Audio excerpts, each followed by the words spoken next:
Bismillahirrahmanirrahim. Assalamualaikum warahmatullahi wabarakatuh.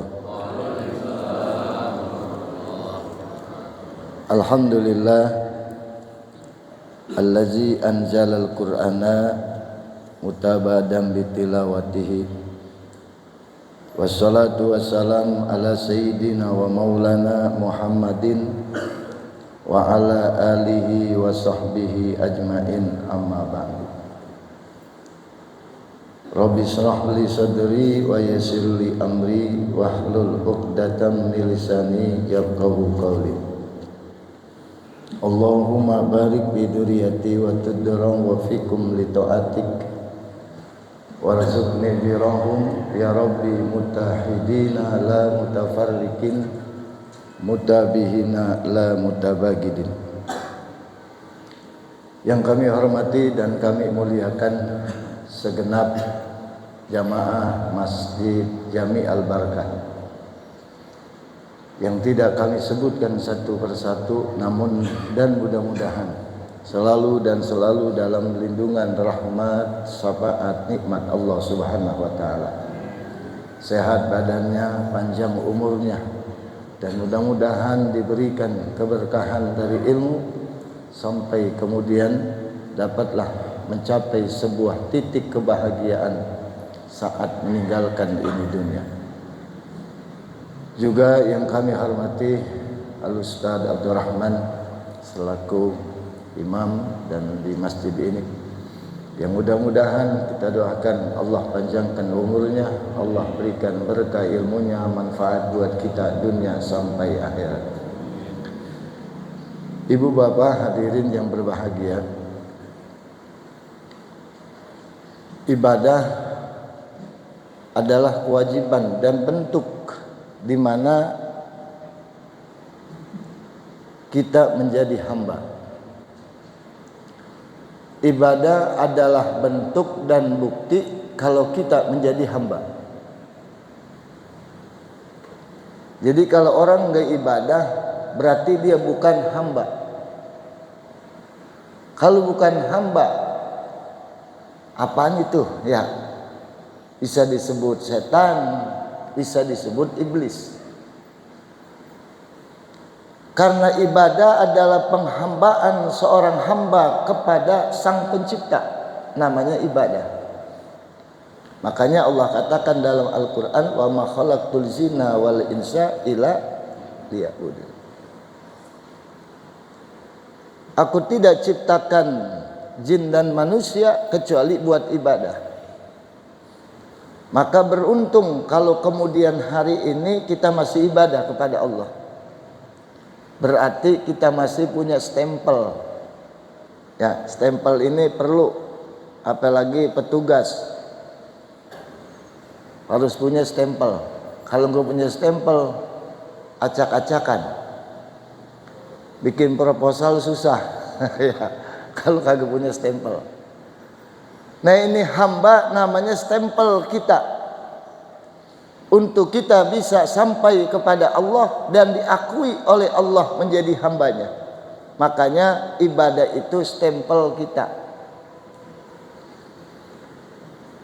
Namun saudara, ibadah yang mana bisa diterima oleh Allah dan ibadah mana yang tidak bisa diterima oleh Allah. Karena setiap orang pengen berusaha ibadahnya diterima. Dan tidak ada satupun manusia kalau dia ibadah, ibadahnya kagak diterima. Begini Bang ya, kita kerja, yang namanya kita kerja kan kita pengen digaji. Setiap tanggal 1 itu kita dapat duit dari gajian, biar bini kita kagak marah-marah di rumah. Ya, kan kalau kita punya gaji makan bini kagak marah-marah. Kalau kita kagak punya gaji, kan bini marah-marah mulu, apaan aja tendangin. Orang kita kagak punya gaji, tapi kalau kita punya gaji mah, bini ada harapan bisa ngutang dan bisa beli sesuatu di online. Rupanya saudara udah kerja, capek udah kerja. Begitu orang pada gajian, kita kagak. Orang pada dibagiin duit, kita enggak. Itu perasaan kita itu bercampur aduk. Ngapa ini orang gajian saya kagak? Apa kerjaan saya yang kurang bener? Apa pekerjaan saya yang kurang pas? Ngapa begini amat ini orang dapat gajian kagak? Itu pikiran bang, bukan di situ aja, pikiran nyampe ke rumah. Ntar bagaimana ini bini gua, gitu ya. Jangan-jangan ntar gua diremes sama orang wadon. Sebab orang perempuannya bininya lebih kuat daripada orang laki. Karena bininya mau gemuk, orang laki kurus. Mengapa orang perempuan gemuk-gemuk bang? Sebab suka ngomelin lakinya. Ya laki domelin mulu itu sama perempuan. Maka perempuan gemuk-gemuk, lakinya pada kurus-kurus. Karena tiap hari domelin mulu. Nah itulah kemudian ibadah. Waktu kita ibadah di hadapan Allah, di alam kubur, di akhirat, ternyata ibadah kita satu pun kagak ada. Dan inilah yang ingin saya sampaikan pada pagi ini, tentang bagaimana ibadah sholat kita diterima oleh Allah Subhanahu wa ta'ala. Jangan sampai kita beli lontong isinya kagak ada. Jangan sampai kita beli lontong isinya kagak ada. Jangan sampai kita makan kacang isinya kagak ada. Itu lontong bungkusannya doang kembung. Begitu kita pegang, lah kan lembek, isinya kagak ada. Itu jangan sampai begitu. Kita maromanya udah sombong bang, di dunia udah sombong buat kita. Ya, mengapa sombong? Orang kita mah ibadah, kita mah rajin banget bayangnya tahajud, kita mah sholatnya sholat berjamaah, kagak pernah ketinggalan. Itu setiap waktu kita mau udah ada di masjid. Begitu hidup saudara, kita begitu sombongnya. Ya, gue mah ibadah gue nggak bakal kagak diterima. Orang belum datang, gue udah datang. Yang ajan belonan, gue udah ada di masjid. Tahajud, orang-orang mau jam 3, gue mau setengah 3 udah bangun. Begitu sampai di alam kubur, ternyata itu ibadah nol, kosong semua. Sehingga saudara kita punya muka kita pucat.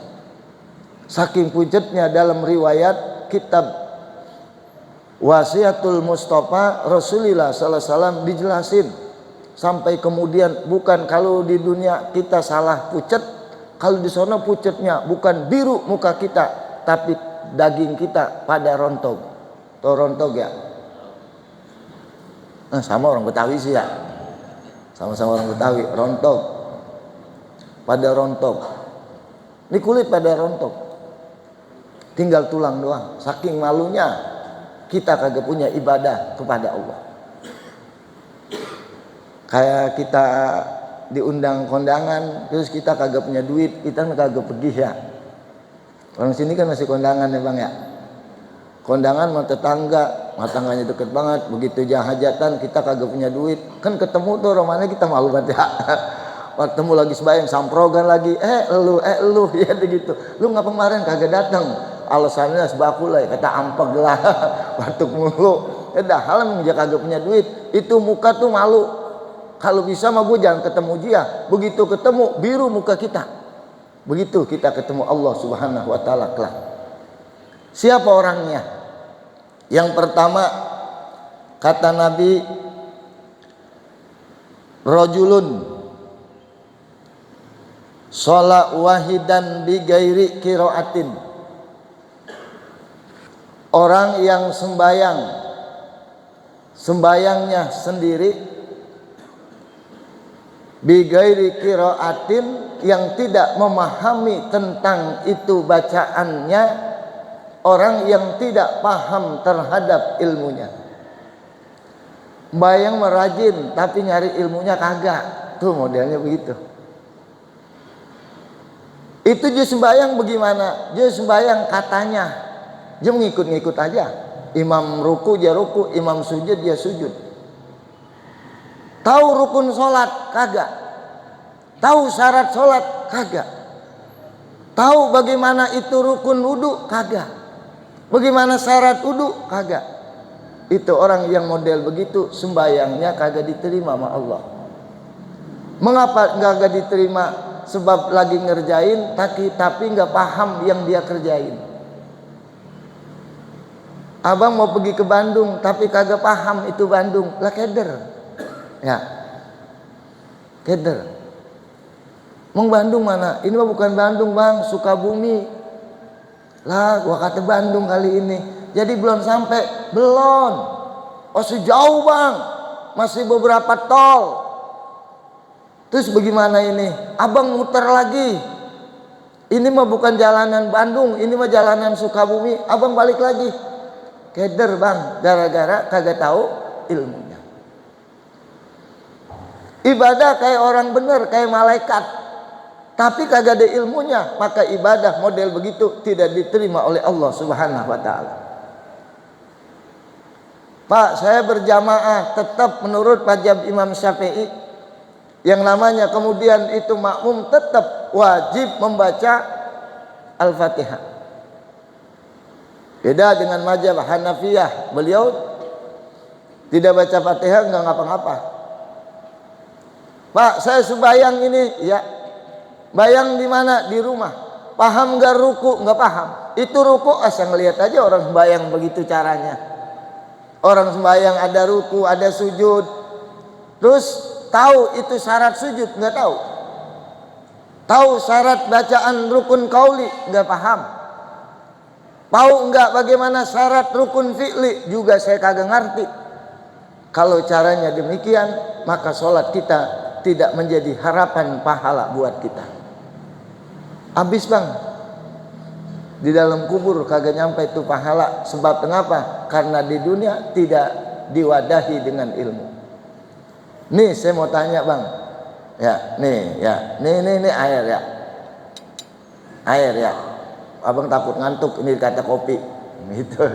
Orang namanya subuh ya. Mata mau saya tanya, ini air apa kopi bang? Air. Ini air, ngapa ini bisa air bisa kumpul? Karena ada wadahnya. Bisa saya minum? Bisa.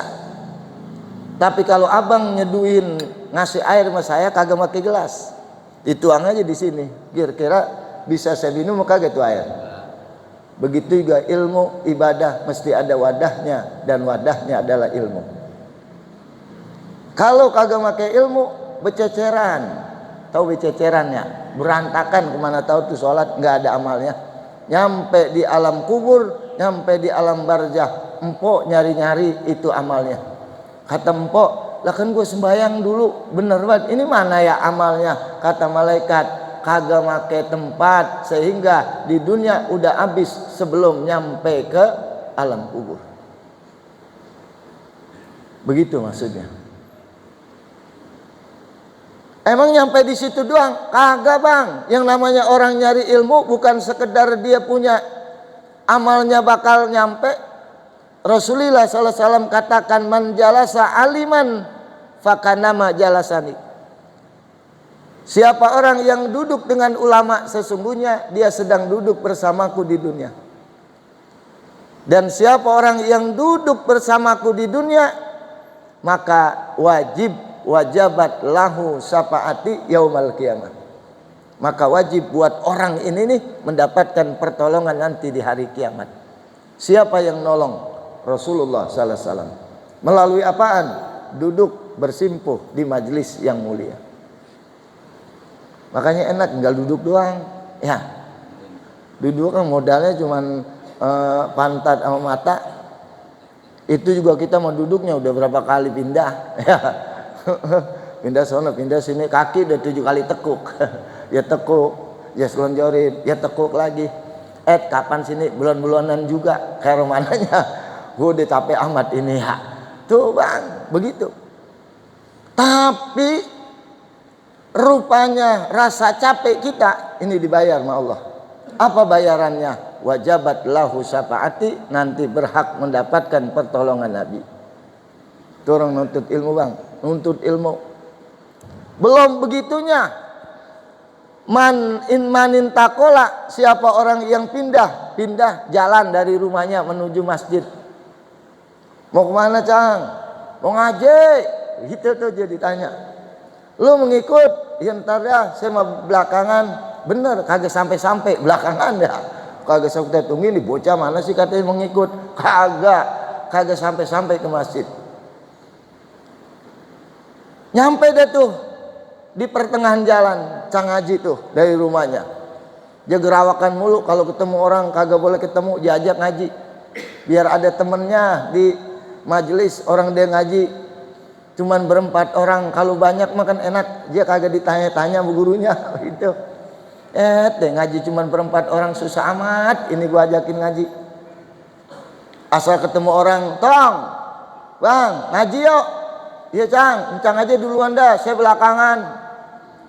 Ada yang ngomong biar Cang mas, saya belum dapat hidayah kali Cang. Begitu aja kata.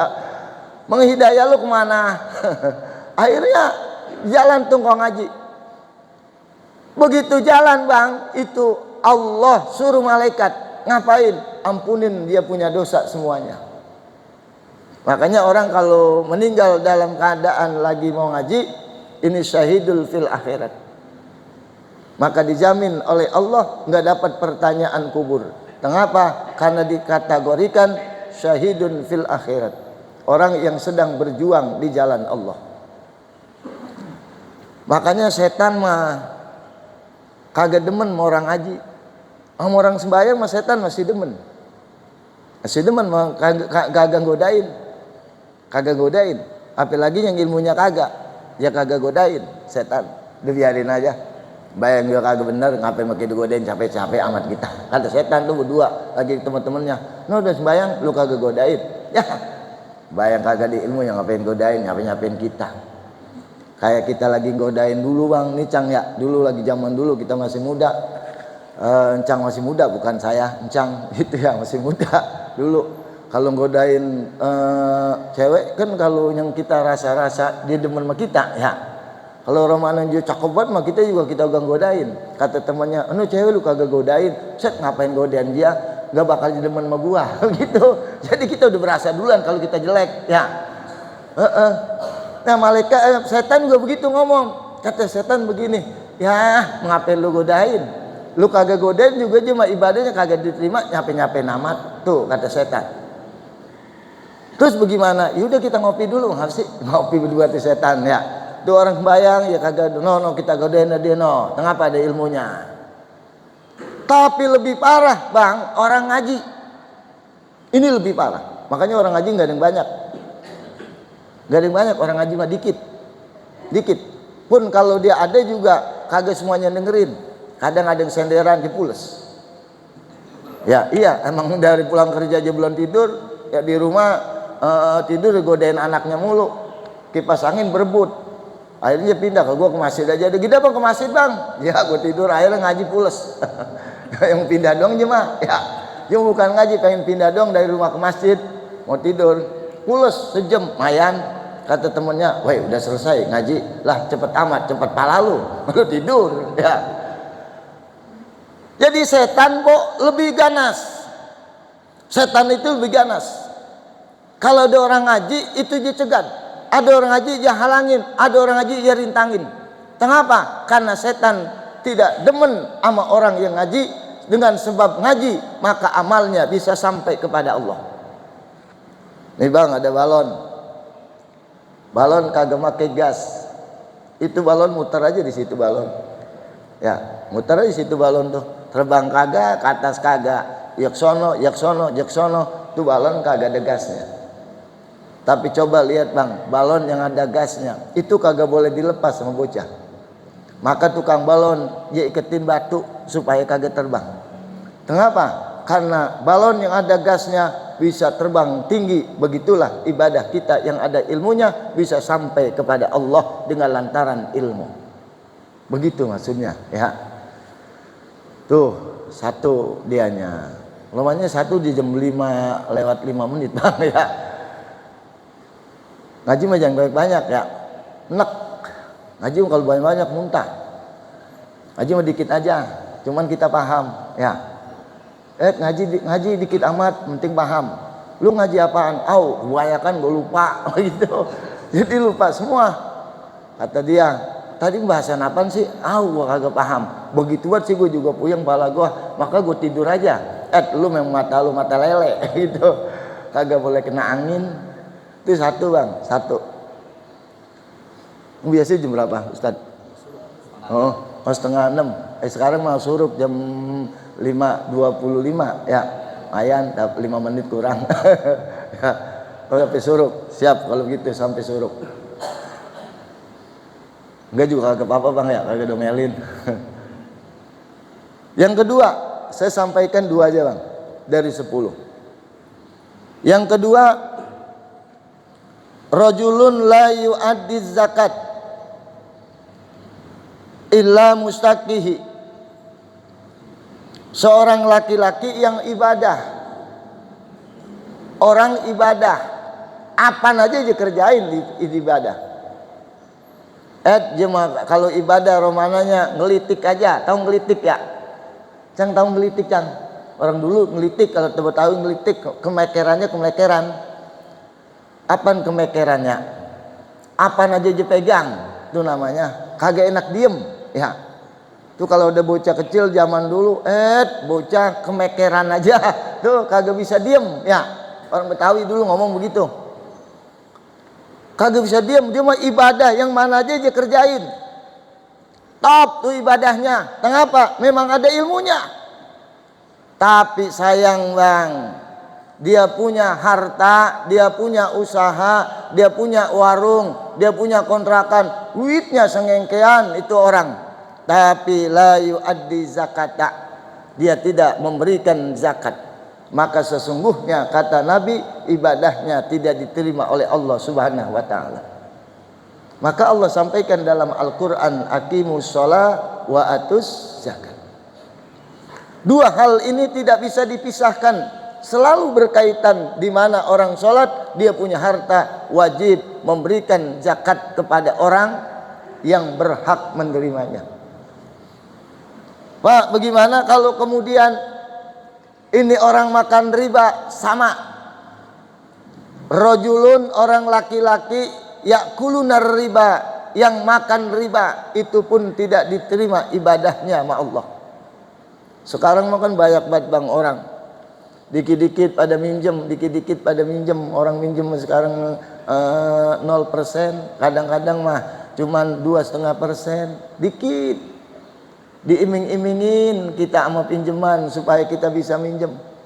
Kita kagak paham di sono ada riba, di sono ada sesuatu yang diharamkan oleh Allah. Memang begitulah akhir zaman. Semuanya serba dibungkus rapi, serba dibungkus indah, padahal dalamnya menyakitkan. Begitu di akhir zaman. Emang udah begitu mau dikata apa? Cuman kita mesti paham dan hati-hati. Kenapa? Jangan apa kita kejebak sama bungkusan yang padahal isinya bukan merek itu bungkusan. Begitu. Lah ibadah juga sekarang mah bang, orang banyak banget yang katanya ibadahnya begitu. Kagak pas sama hati kita zaman dulu. Bungkusannya doang cakep, romananya. Begitu kita masuk lah, kapan begitu? Kagak sesuai dengan kita. Makanya ibadah yang diterima oleh Allah adalah ibadah orang kaya yang hartanya banyak, hartanya berlimpah, kemudian dia sholat, maka sholatnya diterima oleh Allah. Kenapa? Karena ibadah dengan dia memberikan zakat kepada orang lain. Karena ada orang bang ya, bayangnya rajin banget tapi pelitnya kesetanan. Jangankan orang, kucing aja takut kalau ketemu dia. Kucing lari. Kata temennya nanya, ngapa lu lari? Ada orang pelit. Ya, apalagi orang. Itu tukang minta-minta pengemis kagak pernah datang ke rumahnya, padahal pintunya dibuka lebar. Kau ditanya sama temannya, mengapa lu kagak masuk ke situ? Buset, gede doang rumahnya, ngasihnya gope. Itu ya. Ya, tukang parkir aja ogah dikasih gope sekarang ya. Kita ngasih parkiran nih, atau orang markirin kita kasih gope, itu dikata gini, udah bang saya ngamal aja buat abang. Ya gitu ya, kita diamalin. Leji ngomong begitu, kenapa? Saking ogahnya dikasih gope. Kok kami minta pe ogah dikasih gope? Udah lu aja, kita kalau mau ke sono. Gue enggak, emang apa biasa dikasih gope. Kadang gopenya apa 5 koin. Emang apa? Cepean semua. Habis dari belanja dia kumpulin, dia kasih kita. Tuh bang, fucking pelitnya. Boro-boro dia ngeluarin zakat. Sedekah juga susah setiap hari. Maka orang yang model begini nih, biar katanya ibadahnya rajin, biar katanya ibadahnya banyak, tidak bakal diterima sama Allah Subhanahu wa taala. Tuh dianya bang, karena ngehalangin. Ada orang begini ngomong, itu ngapa solokan gua macet ya. Yang satu ngomong, anu kali bang itu banyak sampahnya. Yang satu ngomong, kesendat kali yang lain, coba apa diogrok-ogrok ya, diogrok-ogrok. Begitu dia ogrok-ogrok itu pakai selang, slong, itu air lancar banget, sampahnya banyak banget, sampahnya banyak. Pantesan ya kata rumah gua banjir mulu, kagak taunya mah banyak banget sampah di got. Begitu sampah dia taikin, besok hujan 7 hari 7 malam, rumahnya kagak kebanjiran, cuman kelelep doang. Ya. Air di jalan lancar tuh, air hur aja. Nah, ibadah orang yang sholat tapi nggak bayar zakat, modelnya jadi penghalang. Tapi kalau kemudian dia punya harta, dia punya usaha, dia punya warung, tiap hari dia sedekah, tiap tahun dia keluarin zakatnya, maka ibadah itu bisa menghantarkan kepada ibadah yang bisa diterima oleh Allah Subhanahu wa taala. Itu dianya bang. Emang apa sholat bisa begitu ya? Mengapa ibadah bisa begitu? Sebab innallaha iza anjala hatan minas sama alal ardi sarafallahu an umaril masjid. Kata Nabi, sesungguhnya Allah ketika menurunkan suatu bencana, Allah menurunkan satu bencana, maka yang pertama sekali, maka Allah hilangkan sifat ramainya di masjid. Jadi kalau Allah mau turunin bencana, tandanya itu masjid udah kagak rame. Cuman bangunnya doang pada bisa, ngeramein kagak. Susah banget kalau ajak bayang berjamaah, susah. Alasannya sebakul, belum pulang kerja lah. Dikata gua lagi meeting. Itu siapa yang nempatin? Kalau seandainya masjid udah kagak rame, sarafallahu an umari masjid, Allah sudah palingkan dari meramaikan masjid, maka itu udah akan ada tanda akan datangnya bencana Allah Subhanahu wa taala. Maka kita bersyukur nih di subuh, insyaallah nih subuh orang apa ke belakang-belakang ya, orang sini mah. Ini berarti di kampung akan diturunkan rahmat oleh Allah. Kenapa? Buktinya subuhnya banyak. Kalau hari lain juga begini juga bang ya. Sama, cakep bener orang sini dah ya. Makanya kalau orang sini mah pada berkah-berkah, mukanya juga kelihatan pada putih-putih semua ya. Walaupun hitam pada putih kelihatannya. Kenapa? Karena pakai baju putih. Jadi mencorong. Kenapa mencorong? Karena memang kata Nabi, di antara kelebihan orang yang sholat, maka Allah kasih nuril wajhi, cahaya wajah. Karena kena air wudhu mulu, biar katanya hitam juga tapi lihatnya manis. Makanya kalau orang bayang, bininya juga rada demen. Sayang, gue sayang banget sama lu bang. Ngapa biar lu jelek juga gue sayang jeleknya. Jadi gitu ya. Padahal dia juga ngomong begitu, bini kita gue jelek, dia kagak rasa gitu ya. Makanya orang kalau ngomong kadang-kadang begitu emang, yang ngatain orang. Dan dia juga begitu. Kata bininya, abang cakep banget bang, biar hitam tapi kelihatannya manis. biar hitam tapi kagak bosenin. Apa kata lakinya? Ini sebab air wudu dan sebab ibadah. Karena kata Ustadz begini, orang yang sering ibadah maka nuril wajhi, Allah berikan cahaya wajahnya. Tuh bang, makanya hidup itu jadi bahagia dengan sebab ibadah. Orang kalau gak ibadah pusing. Makanya di Jepang mau orang pada bunuh diri. Ya, dia punya masalah bunuh diri, bunuh diri. Dan paling besar orang meninggal dengan sebab bunuh diri Jepang. Indonesia enggak. Kenapa? Karena dia punya Allah. Dan Allah sandaran setiap kita kepada Allah. Kita pusing-pusing, kita ngadu sama Allah, hati tenang. Kayak dulu kita bang lagi mau pengen kawin, ya ngadunya ke siapa? Orang tua. Pusing kita nyampe di rumah ngomong, Mbak, ngapa lo romannya lo kusut amat? Ini Mbak, ayah punya dedemenan. Bocah mana? Bocah sono Mbak, bocah Japos. Terus diurusin Mbak, tenang, lu anak gua urusin. Tuh hati lega. Sebab mengapa? Karena ngomongnya sama orang tua dijawab. Tapi kalau kita ngomong sama orang dijawab apa kagak? Lalu ngomong sama gua, siapa lu? Ya gitu ya. Ini kita punya Allah. Kita punya Allah. Ketika kita punya persoalan, maka kita tahajud, kita sholat. Habis sholat kita minta. Kenapa? Akan membuat hati kita tenang. Kenapa tenang? Sebab persoalan kita udah ceritakan kepada Allah. Dan orang yang ibadah pasti akan dijawab setiap permintaannya oleh Allah. Itu kita bang, kita mau punya Allah enak. Kita pusing, kita minta sama Allah. Belum dikasih, kita minta. Dan setiap permintaan dan setiap persoalan yang kita utarakan itu bisa mengeluarkan beban dalam hidup kita. Itu orang Islam begitu enaknya. Kita makan ngapa-ngapa kita yakin Allah itu maha kaya, Allah itu maha pemberi. Maka setiap apapun permintaan pasti kita minta kepada Allah. Dan ketika kita mengatakan ya Allah, itu udah dibuka pintu kesulitan sama kita. Makanya kalau orang sakit disuruhnya apaan? Pak, jangan aja istighfar. Astagfirullah. Tuh ya. Supaya ngapa? Supaya tenang. Dia tua, pakai ha gitu ya. Istighfar, sebut Allah.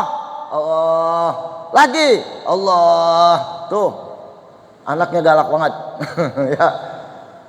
Babanya digituin. Kata babanya, bener tong, hati gua tenang nyebut Allah. Makanya dia kalau udah tua, Allah udah zikir nih, buat tasbih. Pegang di tasbih, zikir.